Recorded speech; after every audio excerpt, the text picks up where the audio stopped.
Succession of Power, a novel, written by Andy Jones, narrated by the author. Chapter 1. It was the first time Awood Mere had ever killed anyone on American soil. It wouldn't be the last. There was more death to come in the next 24 hours, a lot more.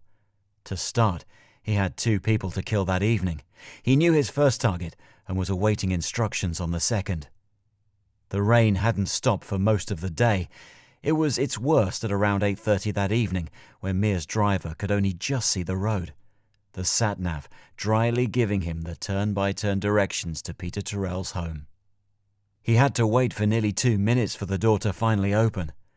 Peter Tyrrell, fat, balding, sweating, opened the door and just nodded Mere in, without even saying a word.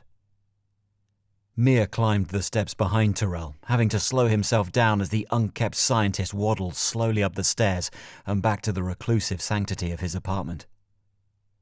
The smell hit Mere as soon as he walked in and closed the door.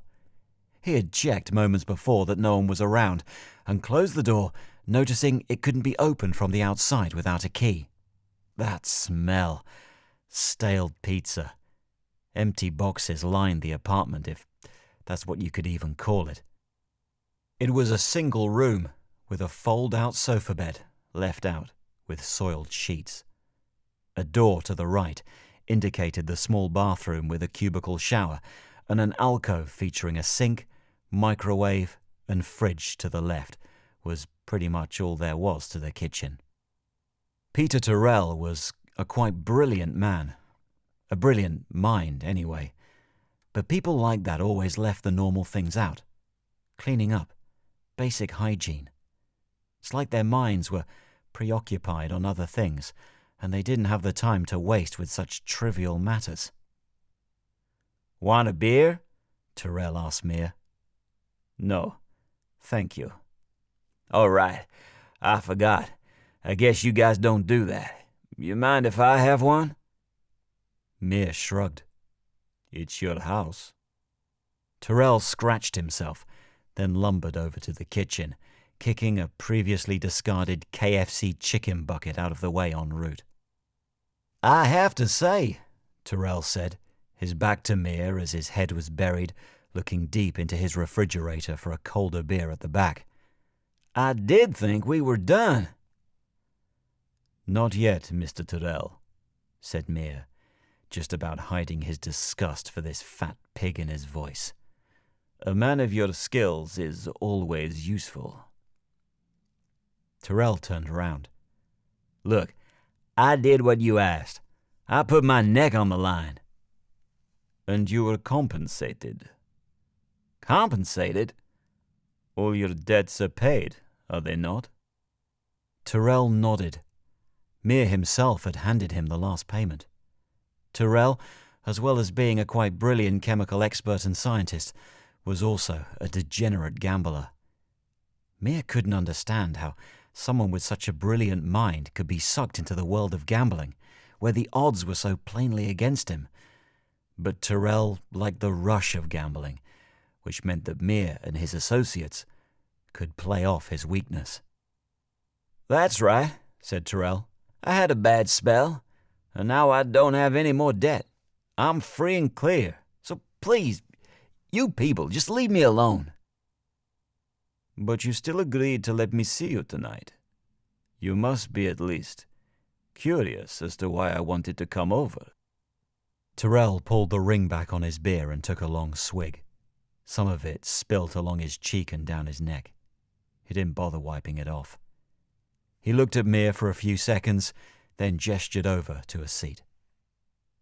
Mere looked at the grubby furniture in the apartment.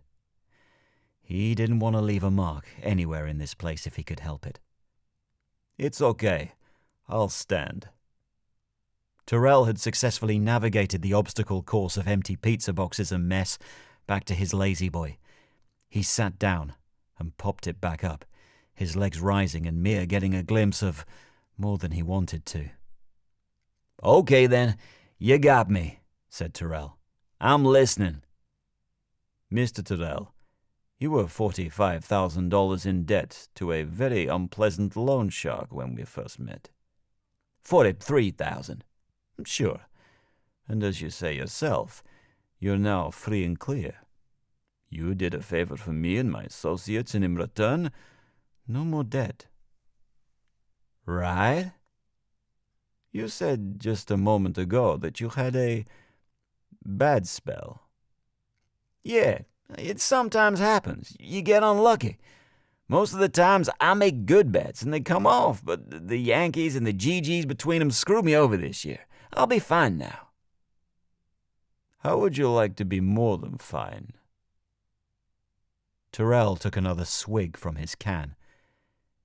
He didn't say anything, just raised an eyebrow. Mir knew that words alone wouldn't be as effective.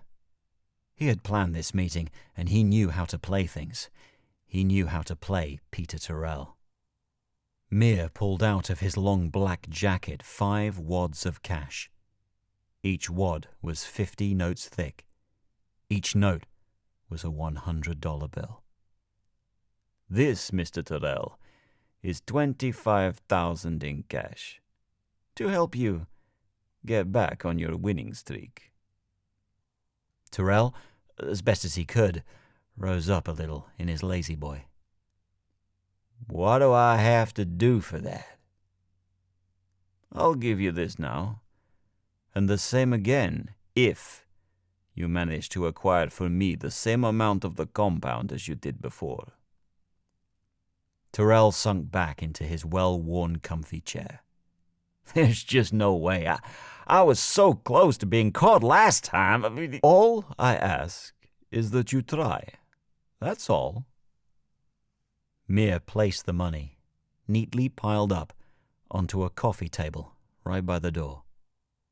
This money is yours, if you only agree to try and get more of the compound for me.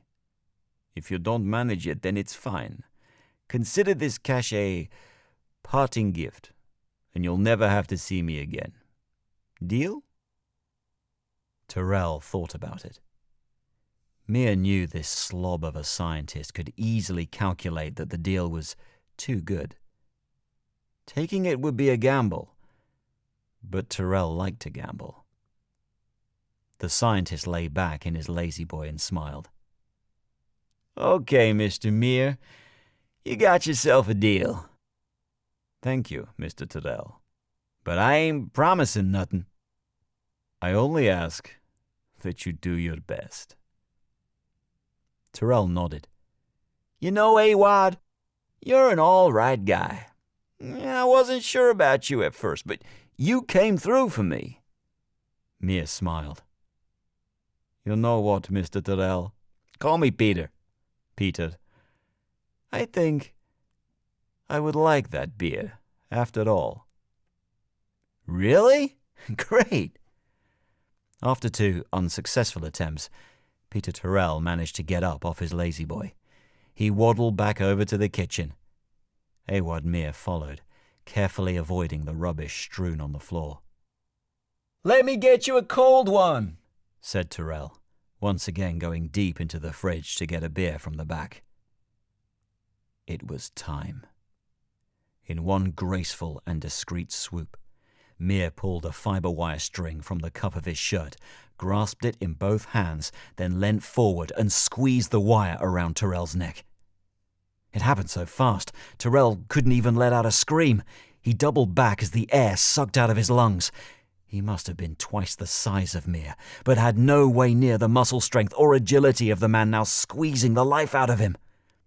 Several cans of beer fell out of the fridge, one bursting open on impact and spraying the side of Tyrrell's right leg. His face was changing from bright red to purple, and Mir saw the eyes go into the back of his head. Mir gave one last heave on the fiber wire, and Tyrrell went limp. In one deft move, Mir pulled the fiber wire from around Tyrrell's neck and pushed it up effortlessly under his own shirt cuff again. Tyrrell's heavy, lifeless body fell face first into the fridge, knocking more cans of beer and 2 microwave-ready meals aside in the process. One ripped open. Mir stepped back from the scene, checking quickly that he had left no visible marks from his shoes in the kitchen area. He walked rapidly, but carefully, back to the front door, picked up the money he had placed on the table, and left. Outside, the rain had stopped. His car was waiting for him, his driver wisely keeping the engine running. It was Awad Mir's first kill in the United States, but it wouldn't be his last. Not even his last tonight. He had one more kill before Allah's great plan could begin tomorrow. He got in the back of the car and nodded to the driver, who pulled away from the curb and down the street. The white dome of the Capitol building in Washington, D.C. shone out just over a mile ahead of them.